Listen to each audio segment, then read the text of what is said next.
Aaron Tryon. He's an attorney at Coase & O'Connor Law Firm in Washington, D.C. Thanks for being here with us. It's good to be here. Yes. Some of his practice areas are in the energy, water, and public utility sector, and those industries were a primary concern in the executive order that Obama recently signed for cybersecurity. So a lot of folks in Washington have been talking about this executive order being a down payment. It's not legislation. It'll be some sort of guidance for people. As far as people having to follow through, because that'll be a major point of it since it's an order, what are the limitations of the order? What will the benefits be for people in this industry? Well, the order is by itself a voluntary effort. It's clearly intended to be adopted en masse by the industries, by the critical infrastructure industries, and there is certainly an expectation that whatever results from this voluntary cybersecurity information sharing program and framework for cybersecurity protections will be widely used by the critical infrastructure sectors.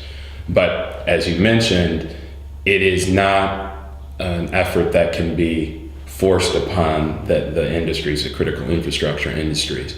With that said, I think there's a lot of benefit to be had from this executive order because it is intended to really push along information sharing between the government and the critical infrastructure industries in a way where there can be a lot more knowledge transfer as far as events that have taken place or cyber attacks that are threatened upon certain critical infrastructure sectors. So I think the government is moving in the right direction in terms of making sure that there's more information transfer and that it's done in a way where industry is really being brought to the table and their thoughts on how to best accomplish this are being heard.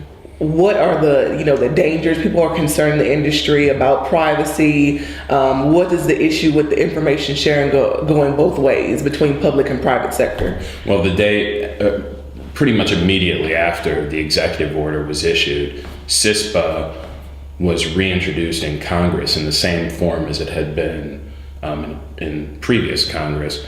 And so the same issues are present now as were complained about by many individuals and industries and internet groups. And that the main issue, obviously, as you said, privacy is one where the two-way nature of CISPA, where you would have not just the government providing information to industry sectors, but also those industries and internet service providers and other organizations being expected to share information with the government about activities in exchange for a form of immunity for sharing that really has people very concerned on all levels about the privacy implications. Those sorts of implications are not present with the executive order. So I think there is a lot more willingness amongst the industry to adopt measures that come out of the executive order, or at least to participate in the development of a voluntary cybersecurity program.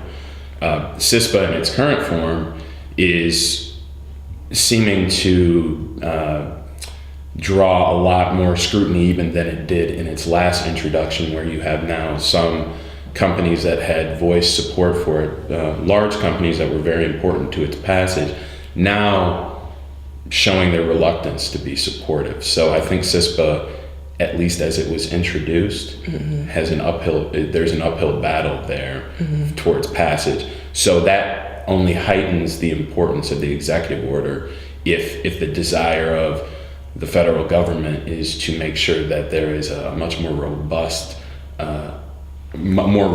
measures being taken by industry to protect their systems and their customers from these potential cyber attacks. Just talking about warfare in general, how has it evolved, in modern times, so that, critical infrastructure doesn't just seem like it's a possible threat or target for people, but it's almost a promising way for governments or government-sponsored groups to take someone out or to, do whatever it is that they've conceived of? Well, the term cyber warfare, that tends to indicate, to me at least, government-sponsored action. And certainly that is going on.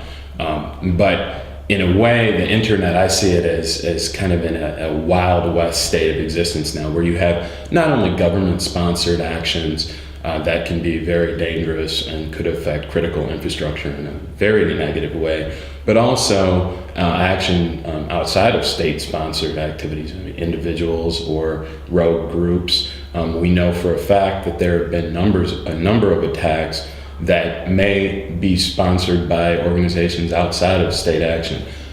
But there is certainly a cause for concern about actual state-sponsored cyber warfare and the critical infrastructure industries, water, oil, gas, and banking sectors and other sectors like that are really important to the functioning of society at the most basic level, are a natural target for any sort of actor who would want to disrupt the flow of commerce or otherwise interrupt daily activity for many people or otherwise harm the state.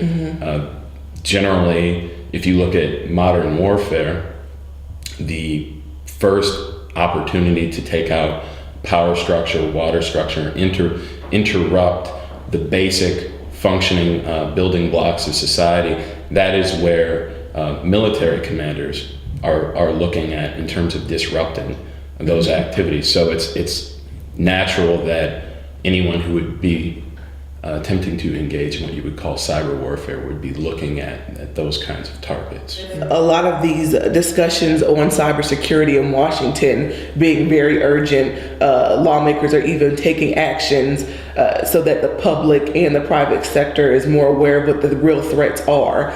Do you think that these happenings are making the industry's job easier? Do you think the public has a better idea of what cybersecurity is, what threats really are to them? Is it making it more lucid for them? For the public? I think there is a natural connection between the attacks that have been getting so much press here, the government's actions to try to prevent those attacks, and public awareness. I think that just the pure amount of press is really raising public awareness. But that press is, I think, being generated by the fact that there are many more attacks that are occurring, at least in the critical infrastructure, in the area that I deal with, primarily with water and electric and gas utilities and other critical infrastructure companies. There has been a significant surge in the amount of cyber attacks over the past year that these entities have experienced. And so I think the reporting is generated by that, and that certainly is raising public awareness. The government's efforts to engage critical infrastructure sectors as well as the public in its attempt to thwart future cyber attacks, I think is going also helping to push that awareness. But certainly there's just a natural trend here in the number of attacks and the number of reports that we're getting that I think functions to heighten everybody's awareness about what is really a critical threat to the way that we're operating our lives on a daily basis, and the way that the basics of our economy and our society are being potentially impacted. Okay, with that, we're going to have to wrap things up. Thanks for being here with us. Again, you just heard from Aaron Tryon of Cozen O'Connor Law Firm. Please join us next time.